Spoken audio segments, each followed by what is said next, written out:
कभी कभी कुछ आवाज़ें कानों से नहीं, सीधे आत्मा की दीवारों से टकराती हैं। और कुछ दरवाजे ऐसे होते हैं जो खुले तो नहीं, पर खुल जाने का एहसास जिंदगी भर पीछा करता है।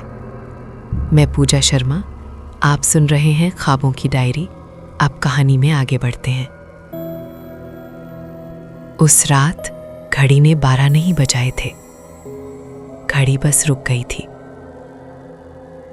कमरे में दीवार खड़ी थी, पर उसकी सुइयां जमी हुई थीं, जैसे समय ने सांस रोक ली हो। आरव ने करवट बदली। नींद हल्की थी, बेचैन।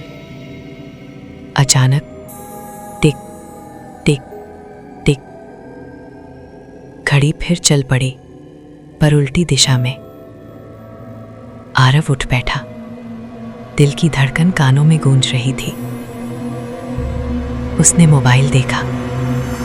स्क्रीन काली, चार्ज पूरा था। कमरे में अजीब ठंड फैल गई थी। जुलाई की उमस में सांस से धुआं निकल रहा था। तभी दरवाजे के बाहर से किसी के नाखून घिसटने की आवाज आई। खर खर खर। आरव का गला सूख गया। उसका कमरा चौथी मंजिल पर था। बाहर बैल्कनी नहीं थी। फिर भी दरवाजे की ठीक सामने कोई था। कौन है? आवाज मुंह से निकली नहीं, गले में ही मर गई। खर्रर। आवाज और तेज। दरवाजे के नीचे से काली सी छाया सरकने लगी। छाया नहीं थी, वो बाल थे, लंबे, गीले बाल जो जमीन पर रेंग रहे थे। आरव पीछे खिसक गया। पीठ दीवार से टकराई। घड़ी फिर बोली, टिक टिक टिक। अब हर टिक के साथ दिल में सुई चुभ रही थी। दरवाजे की कुंडी हिली। खट खट। आरव। आवाज आई, धीमी, टूटी हुई। वो आवाज उसकी मां की थी। आरव की मां को मरे 3 साल हो चुके थे। उस रात ठीक 12 बजे दरवाजे के नीचे से पानी टपकने लगा। पानी नहीं, खून। लाल, गाढ़ा, गर्म। घड़ी की सुई 12 पर पहुंची और उसी पल दरवाजा अपने आप खुल गया। सामने कोई खड़ा था। आंखें नहीं थीं, खाली गड्ढे। मुंह हंस रहा था, पर जबड़ा नीचे तक लटका था। और उसके हाथ में वही खड़ी थी, दीवार वाली घड़ी। उसने घड़ी आगे बढ़ाई और कहा, अब तुम्हारी मारी है। कमरे की लाइट बुझ गई और अंधेरे में सिर्फ टिक टिक टिक चलती रही, आरव की सांसों के साथ। और फिर एक चीख जो कभी बाहर नहीं आई। अंधेरा पूरा कमरे को निगल चुका था। घड़ी की टिक टिक अब कानों में नहीं, सीधे दिमाग के भीतर गूंज रही थी। आरव की सांसें तेज थीं, पर शरीर जकड़ा हुआ। वो आकृति एक कदम आगे बढ़ी। फर्श पर उसके पैरों के निशान नहीं थे, बस खून की पतली लकीर। घड़ी उसके हाथ में कांप रही थी, या शायद वो कांप रही थी आरव की वजह से। अब तुम्हारा समय पूरा हुआ। आवाज इस बार माँ की नहीं थी, उसमें कई आवाजें मिली हुई थी। बूढ़े की, बच्चे की और किसी और की, जिसे पहचानना नामुमकिन था। आरव ने चीखना चाहा, पर मुंह नहीं खुला। उसका गला जैसे किसी ने सिल दिया हो। अचानक कमरे की दीवारें पसीजने लगीं। पानी नहीं, पसीना नहीं, खून। हर तरफ से ठप ठप। फर्श गीला हो गया। उस आकृति ने घड़ी को जमीन पर रखा। जैसे ही घड़ी फर्श से टकराई, ठिक ठिक ठिक, पूरा कमरा हिल गया। दीवार पर टंगी तस्वीरें गिर पड़ी। आरव की बचपन की फोटो माँ के साथ। फोटो के अंदर माँ की आंखें हिली और अचानक उसने फोटो से बाहर झांका। आरव। इस बार आवाज रोती हुई थी। आरव की आंखों से आंसू बह निकले। मां। शब्द मुंह से निकल गया। बस इतना ही काफी था। पूरा कमरा चीख उठा। दीवारों पर उभरी आकृतियां, चेहरे, सैकड़ों चेहरे, सबके मुंह खुले, आंखें गायब। सब एक साथ बोले, समय, समय, समय। आरव के कानों से खून बहने लगा। उसका सिर घूमने लगा। उसे याद आया 3 साल पहले की वो रात। बारिश, बिजली और वही घड़ी। मां ने कहा था, आरव, इस घड़ी को कभी रात 12 बजे मत देखना। पर उसने नहीं सुना। उस रात मां की मौत सीढ़ियों से गिरना नहीं था। उसे किसी ने धक्का दिया था। किसने?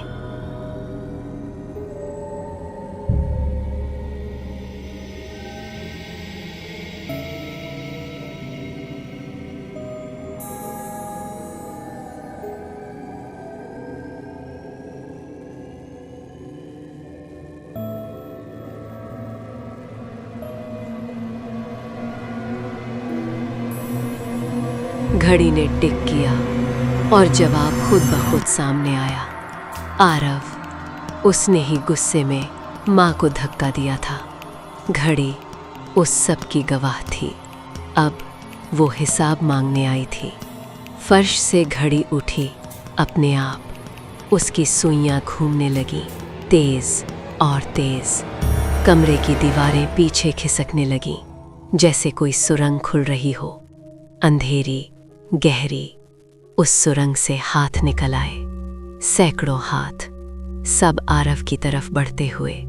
उंगलियां ठंडी, नाखून लंबे। आरव चिल्लाया, मुझे माफ कर दो, पहली बार, पूरे मन से। घड़ी अचानक रुक गई।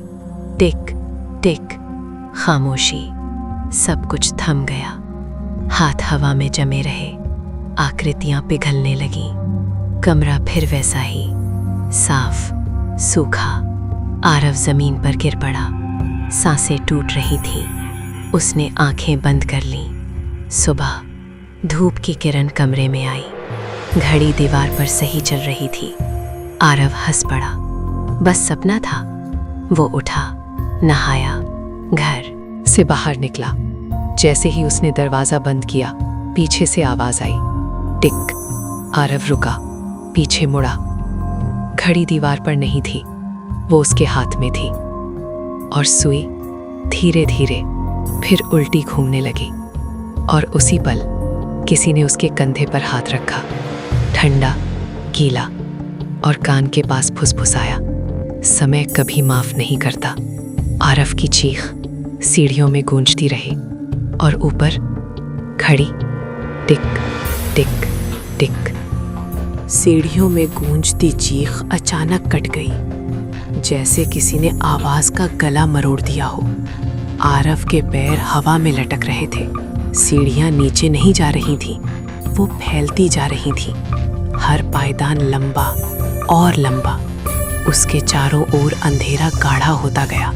घड़ी उसके हाथ से फिसलनी चाहिए, पर फिसली नहीं। घड़ी ने जैसे उसकी कलाई पकड़ ली हो। टिक टिक। हर टिक के साथ सीढ़ियां बदल रही थीं। अब वो सीढ़ियां नहीं थीं, लकड़ी के ताबूतों की कतार थी। हर ताबूत पर एक नाम, आरव का नाम। बार बार, सैकड़ों बार। उसका सिर घूम गया। उसने आंखें बंद की, पर अंधेरा अंदर भी था। कानों में फुसफुसाहटें। देखो, यही है समय चोर। उसने आंखें खोली। सामने दीवार नहीं थी, आईना था। आईने में आरव नहीं था, उसकी माँ थी। चेहरा पीला, गर्दन टेढ़ी, आंखों से खून के आंसू। माँ। आईने के भीतर की माँ ने मुस्कुराने की कोशिश की। मैं गिरी नहीं थी आरव, आईना चल गया। दरारों से हाथ बाहर आने लगे। वही ठंडे हाथ। आईना टूट गया। आरव पीछे गिरा। फर्श अब फर्श नहीं थी, घड़ी का डायल था। वो उसके बीचों बीच खड़ा था। सुइयां घूम रही थी, तेज और तेज। हर चक्कर के साथ उसकी यादें खिंचती जा रही थी। बचपन, स्कूल, माँ की डांट, माँ की हंसी, सब उखड़कर हवा में तैरने लगा। रुको। उसकी आवाज कहीं खो गई। घड़ी की सुई 12 पर रुकी और सब कुछ जम गया। सामने दरवाजा उभरा, लोहे का, जंग लगा।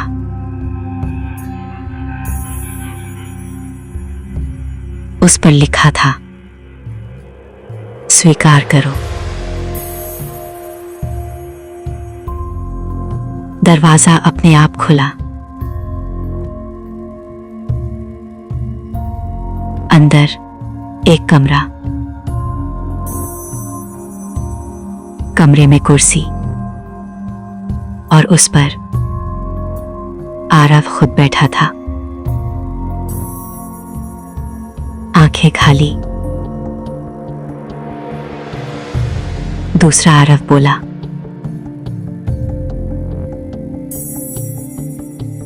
भाग सकता था, मगर समय से नहीं।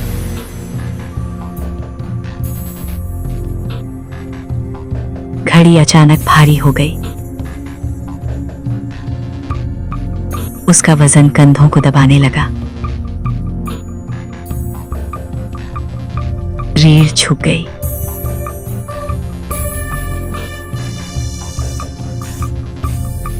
दूसरा आरव उठा।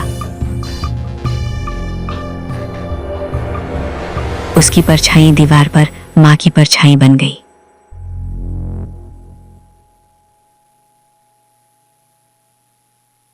हर गलती,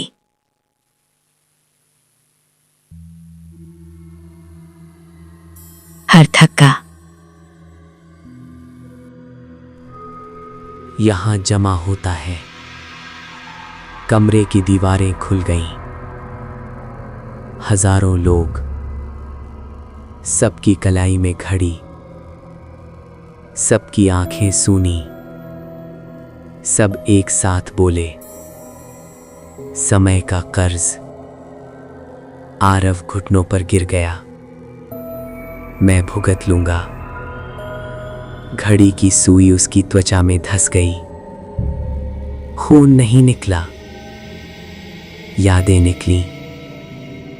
हर पछतावा, हर डर, सब खिंचकर घड़ी में समा गया। वो चिल्लाया, पर आवाज बाहर नहीं आई। सिर्फ टिक टिक।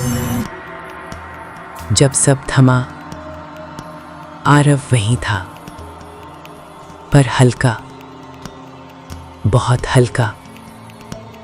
उसने अपने हाथ देखे, पारदर्शी। सामने दीवार पर नया ताबूत उभरा, नाम लिखा, आरव। घड़ी अब उसके हाथ में नहीं थी, वो दीवार पर टंगी थी, और उसके नीचे एक नया दरवाजा, जिसके बाहर किसी के नाखून लकड़ी को खुरच रहे थे। खर्रर खर्रर। और अंदर आरव मुस्कुराया। अब इंतजार उसकी बारी नहीं था। खर्रर खर्रर। लकड़ी के दरवाजे पर नाखूनों की आवाज अब पास थी, बहुत पास। आरव की मुस्कान जमी हुई थी, जैसे चेहरे की चमड़ी से चिपक गई हो। उसने दरवाजे की तरफ देखा। दरवाजे के नीचे से छाया अंदर सरकने लगी। इस बार बाल नहीं थे, उंगलियां थीं, काली, लंबी, जोड़ उल्टी मुड़ी हुई। उंगलियां फर्श को टटोल रही थीं, जैसे किसी अंधे को रास्ता चाहिए हो। घड़ी दीवार पर टिकी थी, पर उसकी सुइयां छल नहीं रही थी। वो कांप रही थी, डर से नहीं, भूख से। दरवाजा धीरे धीरे खुला, किरकिरा। बाहर कोई चेहरा नहीं था, बस एक धुंध, जिसके बीच कई आंखें खुल बंद हो रही थीं। हर आंख अलग, कुछ इंसानी, कुछ जानवरों की, कुछ ऐसी जिन्हें नाम देना भी गलत होता। धुंध के भीतर से आवाज आई, अब तुम्हारी बारी नहीं, अब तुम्हारा काम है। आरव का दिल नहीं धड़का। उसके सीने में अब दिल था ही नहीं, सिर्फ एक खाली टिक टिक। घड़ी की आवाज अब उसके अंदर से आ रही थी। क्या काम? उसके होंठ हिले। आवाज सीधे कमरे में गूंजी, जो तुमने किया वो दूसरों से करवाना। धुंध ने आकार लिया, एक आकृति बनी, वही मां। पर इस बार उसका चेहरा टूटा नहीं था, वो शांत थी, डरावनी शांति। मां। आरव आगे बढ़ा। मां ने हाथ उठाया, मुझे मत छुओ, मैं अब वो नहीं हूं। उसकी आंखों में घड़ी की सुइयां घूम रही थीं। हर रात, हर 12 बजे एक दरवाजा खुलेगा और तुम इंतजार करोगे। आरव के पैरों के नीचे जमीन खिसकने लगी। कमरा पीछे जाता रहा। सीढ़ियां उभरी, न खत्म होने वाली। ऊपर, नीचे, हर मंजिल पर एक बंद दरवाजा, हर दरवाजे पर एक नाम। जिन्होंने किसी को धक्का दिया था, जिन्होंने किसी को टूटते देखा था, जिन्होंने समय से झूठ बोला था। ये सब। आरव फुसफुसाया। मां की आवाज अब भारी थी, ये सब तुम्हारे जैसे हैं, और अब तुम भी घड़ी का हिस्सा हो। एक झटका, आरव की पीठ सीढ़ियों से टकराई। वो गिरा, गिरता रहा, पर नीचे नहीं पहुंचा, बीच में अटक गया। उसके चारों ओर घड़ियों की दीवारें, हजारों घड़ियां, हर घड़ी में एक चेहरा, चीखता हुआ, रोता हुआ, हंसता हुआ। हर चेहरा एक अपराध। एक सुई घूमी, आरव की गर्दन में ठंडक उतरी। उसने नीचे देखा, उसकी गर्दन से एक छोटी सुई निकल रही थी। घड़ी की, डरो मत। माँ की आवाज अब हर घड़ी से आ रही थी। अब दर्द नहीं होगा। सुई और अंदर गई। उसकी यादें एक एक कर बाहर खींचने लगी। इस बार पछतावा नहीं, खुशी। माँ की हंसी, बचपन की बारिश, पहली जीत। सब घड़ियों में कैद हो गया। जब सब खत्म हुआ, आरव खाली था, पूरा खाली। उसकी आंखें खुली रहीं, पर उनमें कुछ नहीं था। दीवार की एक घड़ी रुकी, उसमें आरव का चेहरा उभरा, स्थिर, मुस्कुराता हुआ। और उसी पल कहीं किसी शहर में, किसी घर में 12 बजे एक घड़ी उल्टी चलने लगी और किसी ने दरवाजे के बाहर नाखून खिसटे।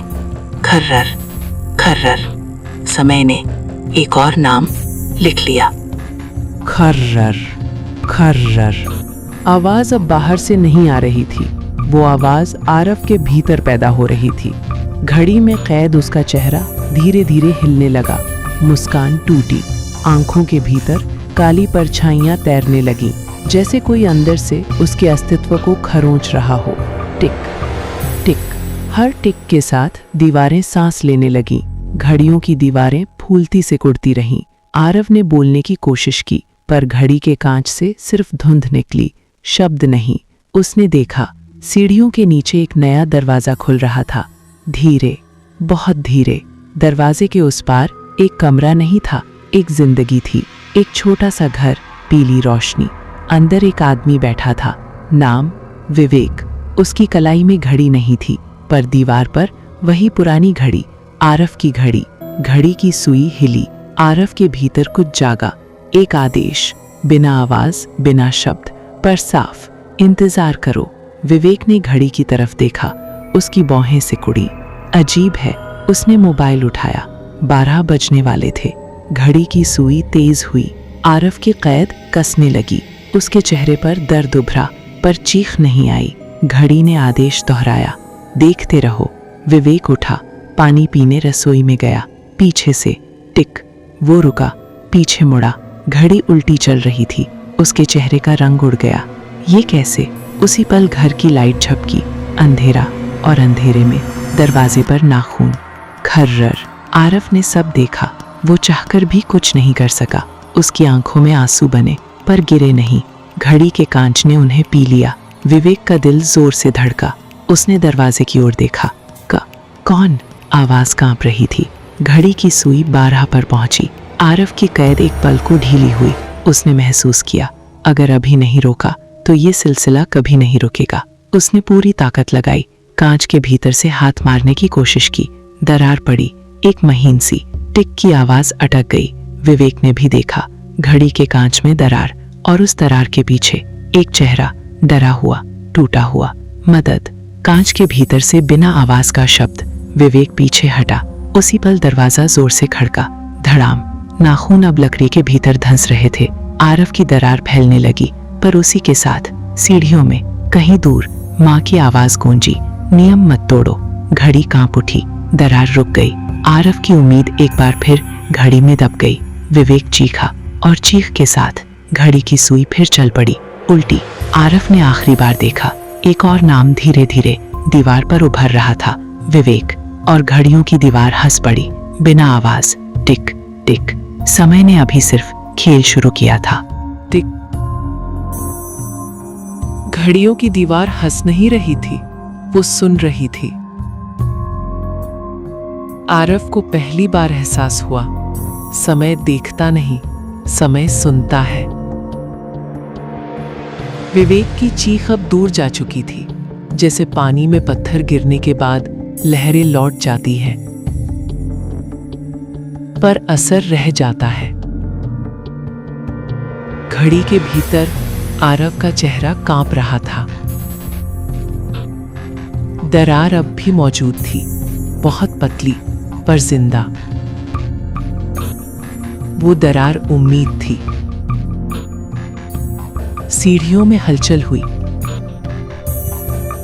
कदमों की आवाज। कोई नीचे से ऊपर आ रहा था।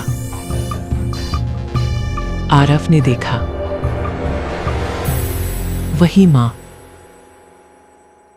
पर अब उसका चेहरा और ज्यादा साफ था। आंखों में खालीपन नहीं, सख्ती थी। तुम सीख नहीं रहे। उसकी आवाज हर घड़ी में गूंजी। या शायद तुम भूल रहे हो।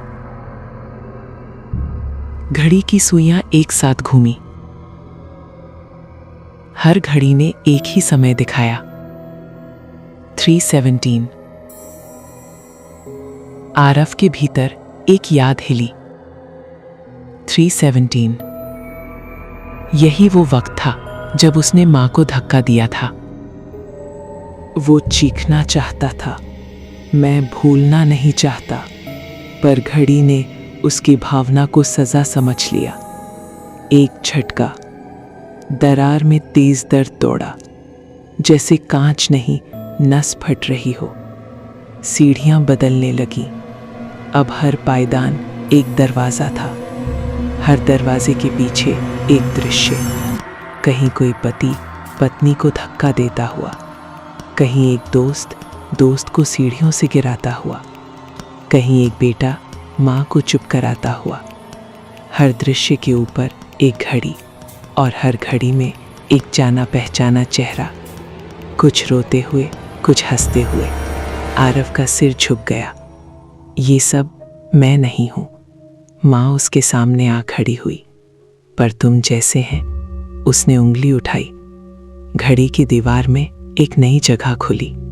विवेक का चेहरा उभरा, आंखें बाहर को निकली हुई, मुंह खुला पर आवाज नहीं। आरफ का दिल फिर धड़का। बहुत समय बाद धड़कन दर्द बन गई। रुको। ये शब्द घड़ी के भीतर नहीं, दरार से बाहर निकले। घड़ियों की टिक एक पल को लड़खड़ाई। माँ पीछे हटी। ये मुमकिन नहीं।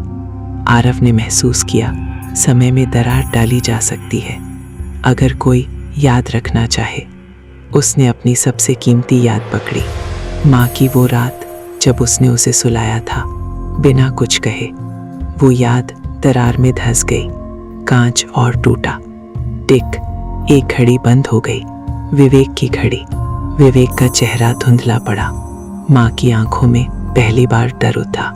बस काफी है। पूरी दीवार कांप उठी।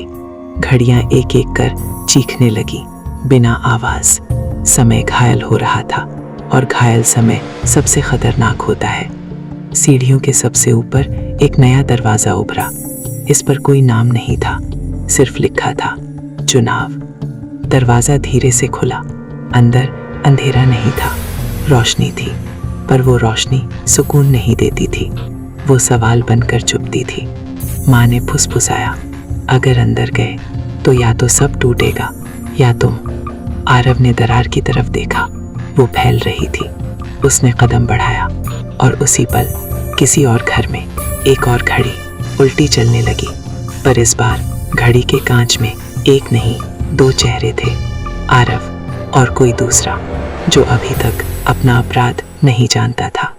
दरवाजे की चौखट पर कदम रखते ही आरव ने महसूस किया, ये जगह समय के भीतर नहीं थी। यहाँ समय खुद कैद था। रोशनी स्थिर थी, न उजली न अंधेरी, जैसे किसी याद की आखिरी परत। दरवाज़ा पीछे से बंद नहीं हुआ, वो गायब हो गया। पीछे देखने का कोई मतलब नहीं बचा। आरव आगे बढ़ा। फर्श पर कोई छाया नहीं थी, पर दीवारों पर उसकी परछाई चल रही थी, अलग दिशा में। उसने देखा, हर दीवार पर एक ही दृश्य दोहराया जा रहा था। सीढ़ियाँ, माँ, धक्का। पर इस बार माँ गिरती नहीं थी। वो मुड़कर देखती थी और मुस्कुराती थी। वो मुस्कुरान सबसे डरावनी थी। ये क्या है? आरव की आवाज़ खुद से टकराकर लौट आई। ये वो पल है। पीछे से आवाज़ आई, माँ की नहीं, किसी और की। एक बूढ़ा, चेहरा झुर्रियों से भरा, आंखों में घड़ी की सुइयां, जो हर कोई बदलना चाहता है पर कोई बदल नहीं पाता। आरव पीछे हटा। तुम कौन हो? बूढ़ा हंसा। हंसी में टिक टिक मिली हुई थी। मैं पहरेदार नहीं, मैं बचा हुआ हूँ। उसने दीवार की ओर इशारा किया। एक और दरार, पहले से गहरी। जब तुमने पहली दरार बनाई, समय ने मुझे बाहर थूक दिया। आरव ने गौर से देखा। बूढ़े की कलाई, घड़ी नहीं थी, पर उसकी त्वचा पर घड़ी का निशान जला हुआ था। तुम भी? बूढ़े ने सिर हिलाया। मैंने अपनी बेटी को। वाक्य अधूरा रह गया। यहाँ अधूरे वाक्य पूरे सच होते थे। कमरा अचानक हिल गया। दीवारों के दृश्य तेज हुए। हर मुस्कान चीख में बदलने लगी। टिक टिक आवाज़ लौट आई, भारी, गहरी। नियम टूट रहे हैं। माँ की आवाज़, पर अब वो अकेली नहीं थी। कई आवाज़ें एक साथ। दरवाज़ा बंद करो। बूढ़ा चिल्लाया। अगर ये बंद हुआ तो तुम भी घड़ी बन जाओगे। आरव ने देखा, रोशनी के बीच एक और दरवाज़ा बन रहा था। इस पर भी कोई नाम नहीं, बस निशान, घड़ी का और खून का। उसने बूढ़े की ओर देखा। अंदर क्या है? बूढ़ा पीछे हट गया। सच या सज़ा? आरव ने दरार की तरफ देखा। वो अब उसके सीने तक पहुंच चुकी थी, जैसे समय उसे दो हिस्सों में बांट रहा हो। पीछे घड़ियों की दीवार, आगे अनजान सच। और ठीक उसी पल किसी और शहर में, किसी और घर में, एक बच्चा दीवार घड़ी को घूर रहा था। घड़ी उल्टी चल रही थी और कांच में एक चेहरा नहीं, 3 चेहरे थे। आरव, बूढ़ा और वो बच्चा, जो अभी समझ नहीं पाया था कि समय उसके नाम की वर्तनी सीख रहा है। बच्चे की आंखें घड़ी से हटी नहीं। उसकी पलकें झपकी, पर समय नहीं झपका। कमरे में माँ की आवाज़ आई। क्या देख रहे हो? बच्चा कुछ नहीं बोला। वो जानता भी नहीं था कि कुछ बोलने से पहले समय सुन लेता है। घड़ी की सुई एक पल को अटकी। आरव ने महसूस किया, उसका सीना किसी और की सांसों से भर रहा है। 3 धड़कनें एक साथ। बूढ़ा दीवार से टिक गया। अब ये शुरू हो गया। उसकी आवाज़ कांप रही थी। जब तीसरा चेहरा जुड़ता है तो समय भूखा हो जाता है। आरव ने आगे बढ़कर रोशनी को छूने की कोशिश की। हाथ नहीं जला, याद चली। उसे वो पल दिखा जब माँ सीढ़ियों पर रुकी थी और पीछे मुड़कर कुछ कहना चाहती थी, पर उसने सुना नहीं। वो शब्द अब लौट रहे थे, रुक जाओ, बस एक पल। आरव घुटनों पर गिर पड़ा। अगर मैंने सुना होता। रोशनी कांपी। दीवारों के दृश्य पहली बार बदले। माँ मुस्कुराई नहीं, वो रुकी। उसने हाथ आगे बढ़ाया और गिरने से पहले आरव की कलाई पकड़ ली। बूढ़े की आंखें फैल गईं। तुम समय को पीछे नहीं ले जा रहे, तुम उसे सवाल सिखा रहे हो। अचानक घड़ियों की आवाज़ चीख बन गई। टिक टिक। अब दर्द कर रहा था। दरवाजे खुद ब खुद खुलने लगे। हर दरवाजे के पीछे एक बच्चा, हर बच्चा एक घड़ी पकड़े हुए। उनकी आंखें खाली, पर हाथ कांप रहे थे। समय को डर बच्चों से लगता है, क्योंकि वो सवाल पूछते हैं। एक बच्चा आगे बढ़ा, वही बच्चा जिसे आरव ने देखा था। उसने घड़ी नीचे रख दी। पहली बार घड़ी की सुई पूरी तरह रुकी। खामोशी, इतनी गहरी कि रोशनी भी हिल गई। माँ की आवाज़ कमज़ोर पड़ी। नहीं, ये नियम नहीं है। बूढ़ा हंस पड़ा। नियम तभी तक हैं जब कोई उन्हें मानता है। आरव उठा। उसकी दरार अब चोट नहीं दे रही थी, वो रास्ता बन गई थी। उसने बच्चे की तरफ देखा। डर मत, बस देखना बंद मत करना। बच्चे ने पहली बार पलक झपकाई। घड़ियों की दीवार में दरारें फैल गईं। एक नहीं, सैकड़ों। समय पीछे नहीं गया, वो बिखरने लगा। पर तभी किसी बहुत गहरी जगह से एक नई टिक उभरी, धीमी, भारी, जैसे कोई पुराना देव जाग रहा हो। बूढ़ा से हर उठा, ये समय नहीं है। रोशनी बुझने लगी, बच्चों के चेहरे धुंधले पड़े और आरव ने समझ लिया, घड़ी से भी पहले कुछ था, कुछ जो समय को चलाता है। और अब वो देख चुका था, अगला दरवाजा खुलने ही वाला था। वो नहीं टिकी, अब आवाज नहीं रही, वो मौजूदगी बन गई। हवा भारी हो गई, जैसे किसी ने कमरे से सारी सांसें खींच ली हों। आरव सीधा खड़ा हुआ। डर अब उसके चेहरे पर नहीं था, डर अब सामने था। रोशनी पूरी तरह बुझ गई, पर अंधेरा भी नहीं आया। बीच का कुछ था, जहां आंखें खुली हों और फिर भी कुछ न दिखे।